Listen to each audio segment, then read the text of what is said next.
From the Rohatyn Center for Global Affairs at Middlebury College, this is New Frontiers. I'm Charlotte Tate, the center's Associate Director.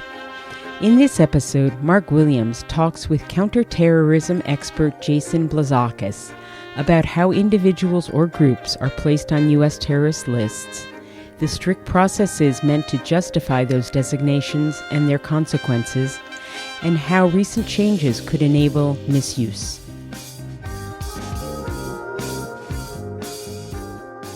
Especially after 9/11, the word terrorist became part of the average American's vocabulary, and rightfully so. But what is a terrorist?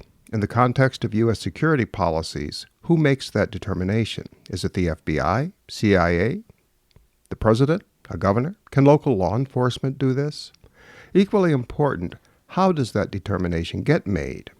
Has this process of making the determination remained static, or has it changed over time? And if it's changed, to what effect? Here to help us understand some of these issues is Dr. Jason Blazakis, professor of the practice at the Middlebury Institute of International Studies at Monterey. Jason is the founding director of CTEC, the Center on Terrorism, Extremism, and Counterterrorism. Prior to this, he gave many years to public service, including leadership roles in the Department of State and the U.S. intelligence community. His research on violent extremism, terrorist financing, and digital radicalization has helped inform policymakers and practitioners domestically and in more multilateral settings.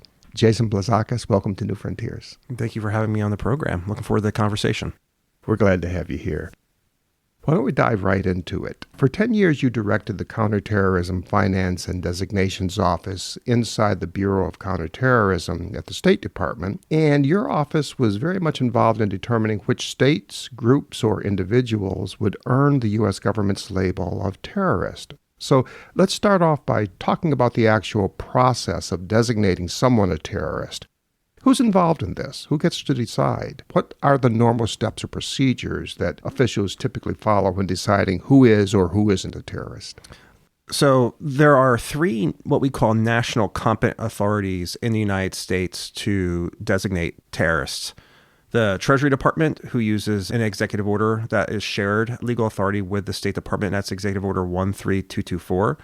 The President of the United States, who can issue executive orders deeming individuals or organizations to be terrorists. And then where I worked at the U.S. Department of State in the Counterterrorism Bureau, the Secretary of State has multiple legal authorities to designate individuals or organizations as terrorists. And that process to designate a terrorist is a time-consuming one, at least historically. It takes, in some cases, years for that process to be completed.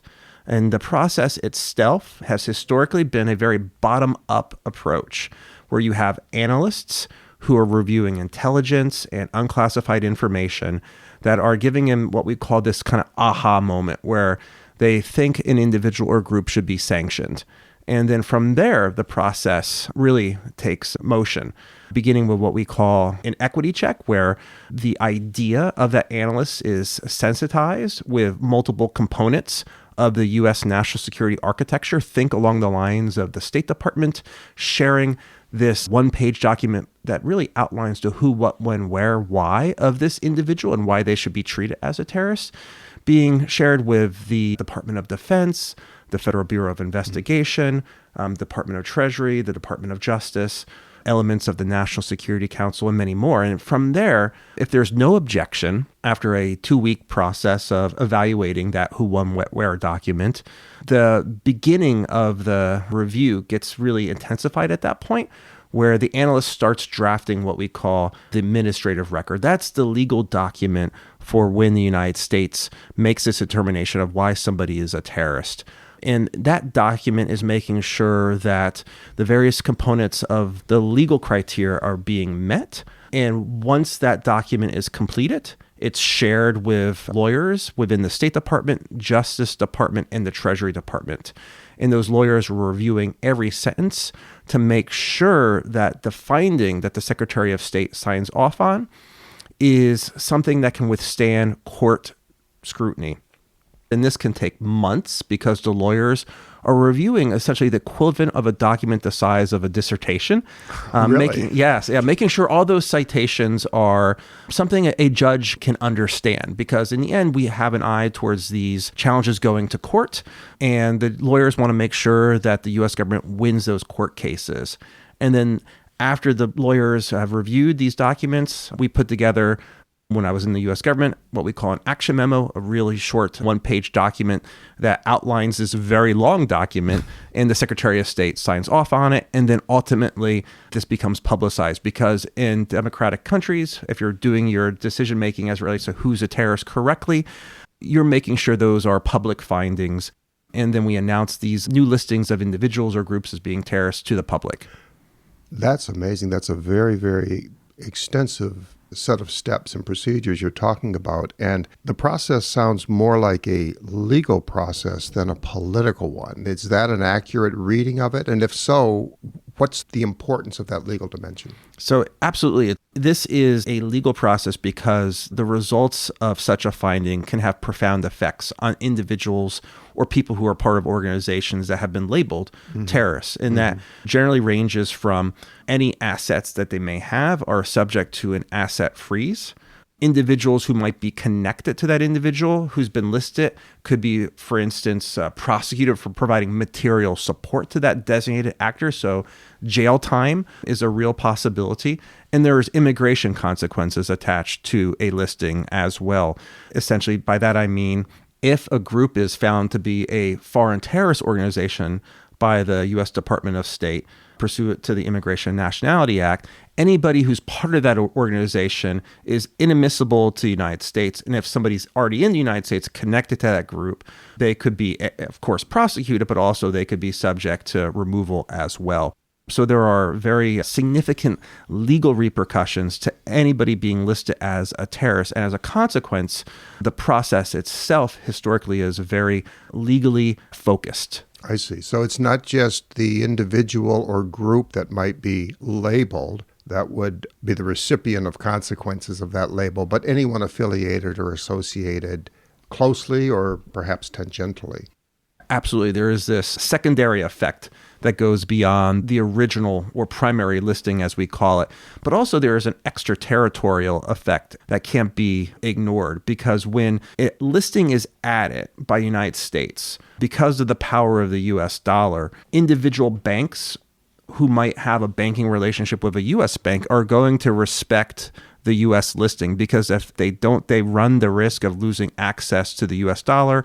They run the risk of losing a correspondent bank account they may have with a U.S. bank that allows for them to facilitate the transfer of dollars. So there are these extraterritorial effects as well that are pretty severe. And that's another reason why a lot of due diligence has to be put in place as it relates to a listing. Okay, that's fascinating. How would you assess the process that you've just outlined? Do you feel that it contains a lot of inherent value, or are there ways that you, given your experience with it, are there ways in which you would like to see the typical process improved or refined?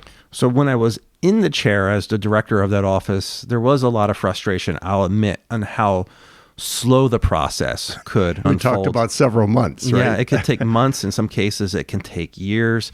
And that can be frustrating, especially if you've identified an actor who your office may see as being a threat to U.S. national security interests. But now, being outside of the U.S. government for a little over 8 years, I see now the value of having such a rigorous process because of the profound effect a listing can have.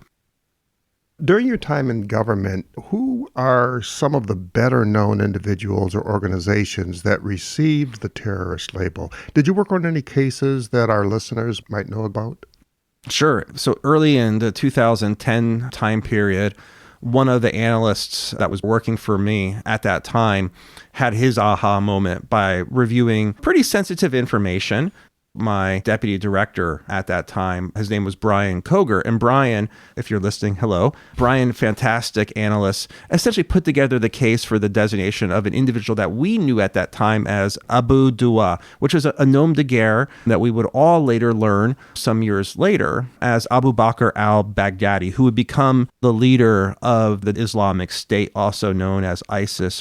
We knew this was an important person. We had what we call great bioidentification information on this individual because this person had been put in U.S. custody during the time of the Second Gulf War. The United States learned a lot about this person, but didn't really understand that person's significance and in the role he would play later with the formation of the Islamic State. So that was one of the listings that I think maybe listeners might have some familiarity with. We hear a lot about the Foreign Terrorist Organization list. Can you tell us about it? How does somebody get on this list, and what happens or potentially can happen once they are on it? So the FTO list, the Foreign Terrorist Organization list, administered by the U.S. Department of State, in the eyes of many experts is seen as the gold standard of terrorism lists. Created under U.S. law in 1996 by Congress, the first set of foreign terrorist organization listings came into being in 1997 when 30 groups were added to that list. This list has three primary consequences, very similar to the consequences I outlined before, that being inadmissibility into the United States if you're deemed to be part of a designated foreign terrorist organization, the asset freeze, any assets that the group may have are subject to a freeze by banks and non-banks alike, and then if somebody provides material support to that designated foreign terrorist organization, they can end up behind bars between 20 to 25 years. So very significant consequences. Wow. Let's talk a little bit about the recent U.S. intervention in Venezuela, which occurred on January 3rd, 2026. This military operation was premised in part on the idea that somehow Venezuela had become a sort of narco state, or at least its president, Nicolás Maduro, was collaborating with what Trump officials and supporters were calling narco-terrorists. On a scale of 1 to 10, where 1 is totally inaccurate and 10 is absolutely accurate, how accurately do you feel the narco-terrorist label fits Venezuela and Maduro? Yeah, it's a great question. I'll probably come up with something in between those two polls. And there is a lot of documented evidence that the U.S. government has provided over years of Maduro's connections to problematic organizations. As an example, the U.S. government has sanctioned several what we call foreign terrorist organizations that Maduro has some kind of connection to. I would put this number at 5 in terms of my comfort level, in terms of the connections the U.S. government has drawn. What the U.S. government hasn't done, from my mind, is to illustrate true leadership and control over some of these organizations, like the Tren de Aragua, the TDA criminal gang that has been labeled as a foreign terrorist organization by the U.S. government. They haven't made it a clear case to me that Maduro is controlling the organization. To me, it seems as if it's in a relationship where Maduro might be getting, and other government officials, kickbacks for that group's ability to operate in a more flexible manner than we would like. Does that mean that there's control and ownership? That's, to me, a question I think the court case that's happening in New York is going to have to document, and the U.S. government's going to have to document successfully for some of those charges to stick. But even if, let's say, there was sufficient information to show that this activity is occurring at that 9 or 10 level, it still, to me, seems like vast overstep by the U.S. government to swoop in the dead of night and arrest a world leader, as opposed to going through other processes the international community might be more comfortable with, such as Maduro having maybe his day at the International Criminal Court, of which, of course, the United States doesn't recognize, and that becomes a challenge. But to me, this is an issue where multilateralism, when there is such a deep concern about a specific state, needs to be the focus, as opposed to a unilateral decision that we saw with the Trump administration that is partially justified by some of these listings.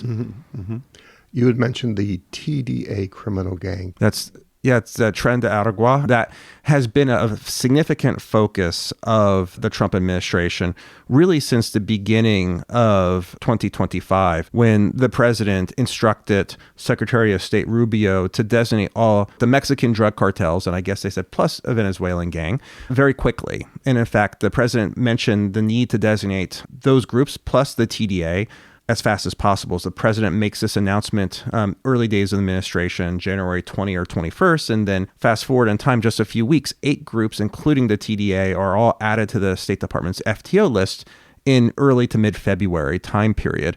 And the administration then begins leveraging the TDA's listing as a foreign terrorist organization as one of the basis for its kinetic strikes against a number of vessels operating in international waters that the administration has said is linked to the TDA and the TDA's movement of drugs, according to the administration, such as fentanyl. Even though this is not an area historically of our understanding of TDA's focus in terms of fentanyl. So it really does call into question the basis and justification for those strikes against those vessels in international waters. But we see how the listings of foreign terrorist organizations have been used for these kinetic strikes against vessels allegedly moving drugs on behalf of a designated foreign terrorist organization like TDA. Then fast forward in January 2026, we have seen it as the part of the justification for going after Maduro specifically. Yes. So these aren't the stated legal consequences of a FTO listing. These are ways in which FTO listings can be leveraged by policymakers and often for political purposes to go after actors that they find to be a national security threat. And in my mind, it is problematic because it makes me, as somebody who had been in that chair, very uncomfortable to see these listings now being leveraged for such aggressive, kinetic, military-oriented actions also that you could argue are, at least from the international prism, extrajudicial. So with Maduro gone and the Venezuelan state now taking orders from the U.S. government, is the amount of cocaine or fentanyl being smuggled into the U.S. likely to fall dramatically? Is that something we should anticipate? I guess another way of asking the question is, was decapitating the Venezuelan state an effective means to help win the war on drugs? So the so-called war on drugs has been going on since I was a little boy, I think. And I just turned 51. So I don't think it's going to result in a turning point for the U.S. war on drugs, just like the so-called global war on terrorism. You know, declaring war on things like drugs and terror to me is a recipe for becoming dissatisfied because you're not going to win a war like that. From my perspective, and this is probably a subject of another podcast altogether, it's going after challenges related to the demand side, quite frankly, where there's been little investment in trying to come up and devise true education and health focused approaches by the federal government to try to deal with the demand, the insatiable demand that no doubt exists in the United States that has resulted in so many people becoming addicted to things like fentanyl. Mm-hmm. Putting that broader question aside, for me, the decapitation of Maduro, the strikes against these vessels, isn't going to have a profound effect on the fentanyl coming into the country. Fentanyl comes into this country primarily through the Mexican cartels, primarily through the southern border, not necessarily through Venezuela. Yes, I was going to say Venezuela is not the primary source for fentanyl, not even as a gateway into the U.S. market. That's exactly right. So in this context, I hope listeners will understand that the fentanyl challenge doesn't go away merely because Maduro no longer runs Venezuela, and also doesn't go away because he might face stiff prison time, and doesn't go away because we strike 30 or 40 vessels traveling between Venezuela and other Caribbean islands where drugs are certainly being trafficked, but it's not fentanyl. Jason, the most spectacular terrorist attack Americans have ever witnessed on U.S. soil was, of course, 9/11, when al-Qaeda operatives flew commercial airplanes into the World Trade Center and Pentagon. These attacks were crimes of enormous magnitude, literally mass murder. Yet these crimes were also acts of terrorism. Can you help us understand the difference between crime per se and terrorism, and why this distinction matters in your mind? In my mind, the distinction between crime and terrorism is critically important, and it definitely connects to everything we've been talking about related to listings of terrorists under U.S. law. So no question, 9/11 was an act of terrorism. The idea of the attack itself was to unmoor the United States and have a crippling effect on the U.S. government, as well as those who provide support in the form of taxation by the U.S. government. Bin Laden was very clear as these being primary areas of justification for the attack. So there was a religious and political motive. It was a premeditated attack against civilians. The focus was not crime. The focus was not for making money. The focus was for creating social change. And that's really what makes it terrorism. Our focus not on creating change within government. It's about making money.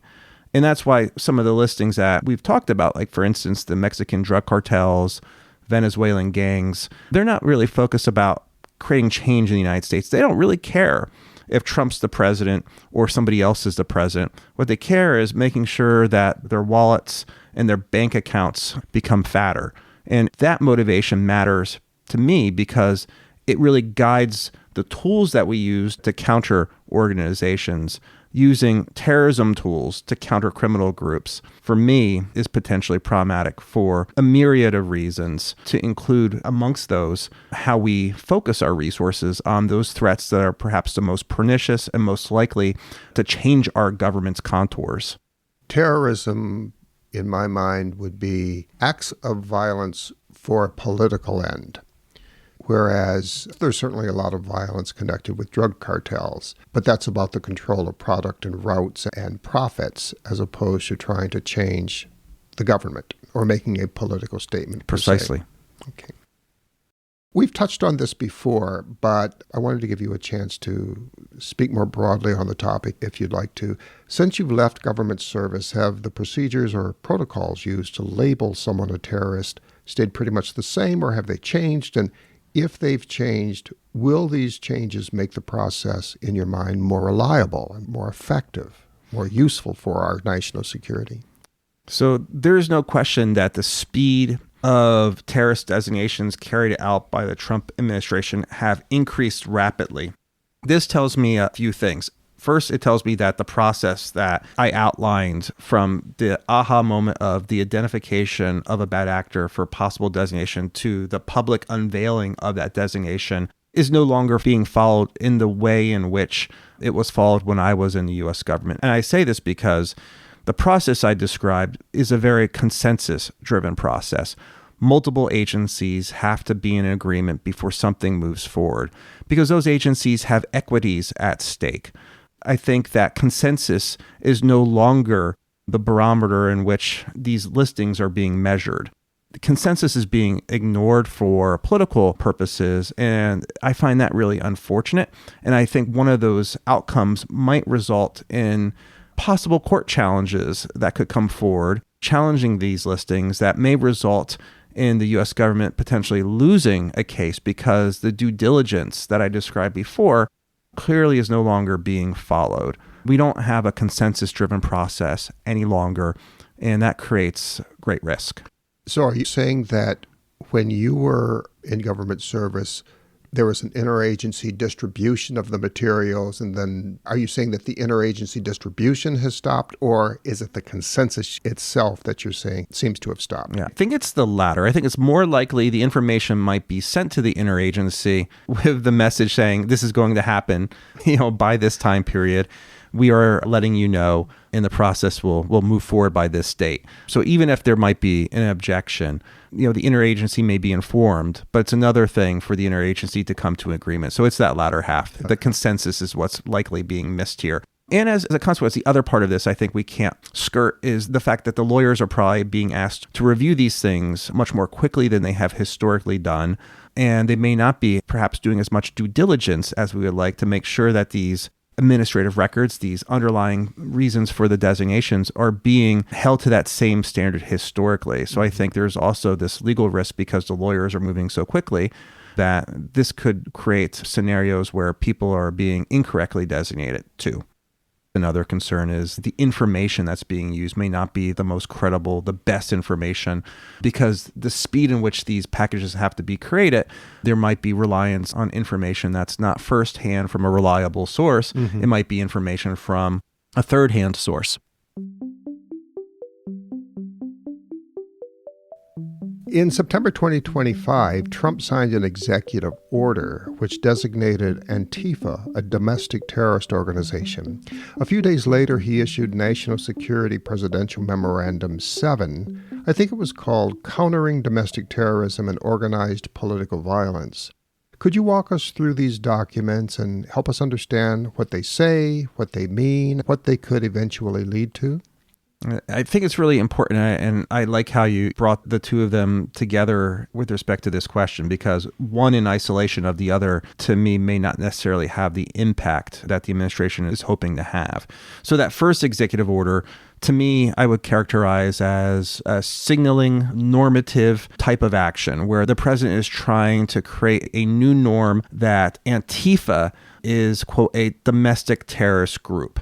The executive order by itself, in isolation, doesn't really create new authorities for executive branch agencies to do work against Antifa. And that's why when I first read the executive order on September 22nd, I thought to myself, well, this is just rhetoric. This is the bombast of President Trump that we've all become accustomed to. And there will be no real teeth to that rhetoric. But then, as you say, 3 days later, National Security Policy Memorandum 7 is published. And that's what really does operationalize that previous executive order that I saw as being toothless. Here, it's asking joint terrorism task forces throughout this country, of which there are hundreds from state to state, to start investigating domestic terrorists, to prioritize them. And for me, that didn't mean a lot because there's no regime and legal capacity to operationalize domestic terrorism listings. The U.S. government has historically only listed foreign terrorist groups, and there's good reason for that. For instance, the possibility of bypassing civil liberties, the First Amendment, freedom of assembly, amongst other things. The listing of Antifa being operationalized by this domestic law enforcement set of entities known as Joint Terrorism Task Forces allows for not only federal government resources, but also state and local forces to be shepherded in a way to go after specifically Antifa. Antifa is very much named in the National Security Policy Memorandum. Left-wing extremism is the core focus of that National Security Policy Memorandum. And there's other elements included in that policy memorandum that are problematic. That includes a call on the United States Financial Intelligence Unit. Around the globe, you have financial intelligence units that look at problematic financing by bad actors. Here, it calls on the U.S. FIU, known as FinCEN, to go after the finances also of left-wing actors. So here you have executive branch power historically focusing on foreign-born threats, now focusing on domestic threats, specifically so-called left-wing extremism, and very specifically Antifa. Do we know who the leader or leaders of Antifa are? Yeah, it's hard for me not to chuckle also, Mark, when thinking about that, because, quite frankly, there are no known seminal figures that I'm aware of that are sort of the core leadership figures of Antifa. For me, taking a step back, I don't see Antifa as a coherent organization. I see it more as an ideology, a movement of individuals who are very simply against fascism.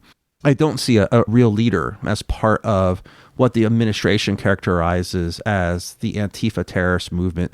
I think for me, I see it more as a way of thinking. Given what you've said about Trump's executive order and about the National Security Memorandum, could some of the tools or strategies and force capabilities that were designed to combat international terrorism after 9/11 somehow be turned on Americans domestically for doing fairly American types of things, like, calling out political malfeasance or protesting a government action or advocating for a specific policy or voicing an opinion that's critical of some current government policy? Is that possible that we would see this?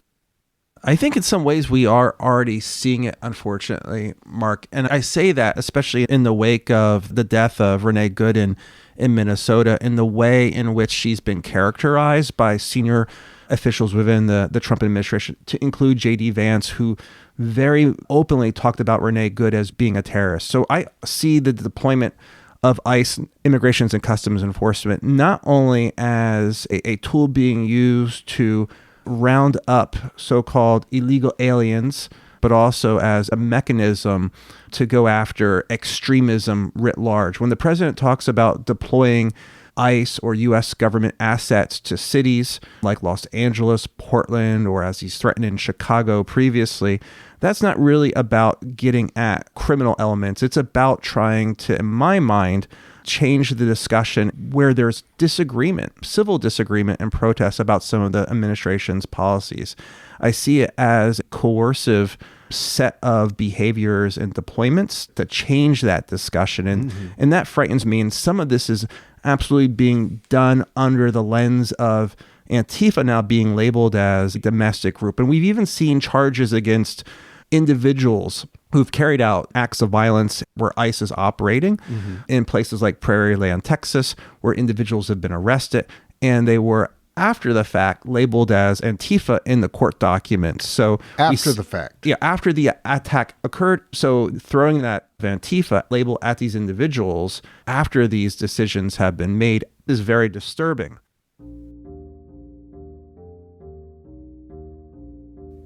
One of the disturbing things about what you're saying are the precedents that could be set and the acceptance, both within the government and within the general public, that current operations are becoming normalized or will become normalized, and this would be how things are going forward. That can be very, very disturbing. I think a lot of this sounds pretty grim, Jason. For people who are interested in protecting domestic liberties from government overreach, do you have any suggestions? And what would you most like our listeners to take away from the discussion that we've been having today?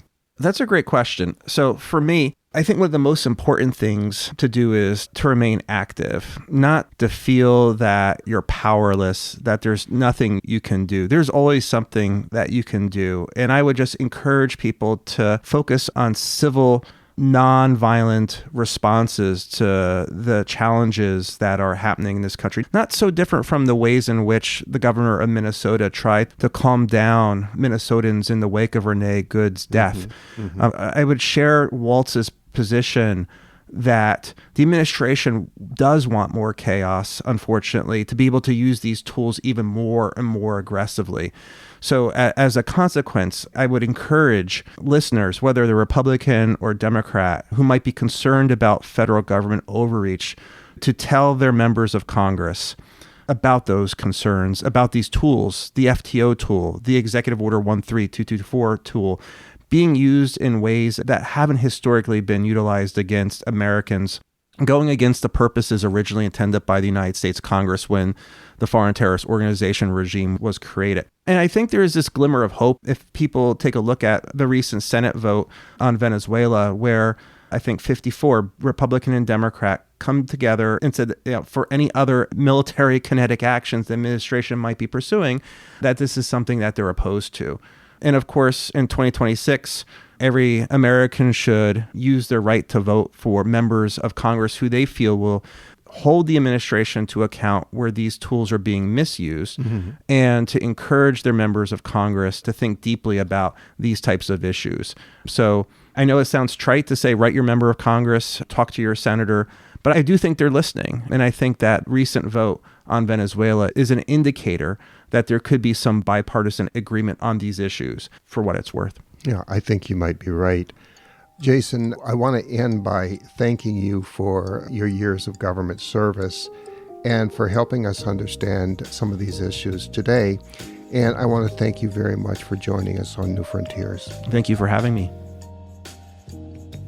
Jason Blazakis grew up in Southwest New Jersey.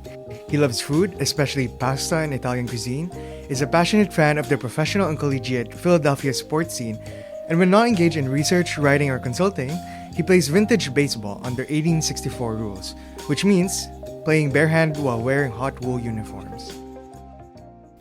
This episode of New Frontiers was produced by Margaret DeFoor and me, Mark Williams. Our theme music is by Kestra. If you like the show, leave us a rating or review on Spotify, Amazon, Apple Podcasts, or wherever you get your podcasts. This can help others to find us too. We'll be back with another episode of New Frontiers. Thanks a lot.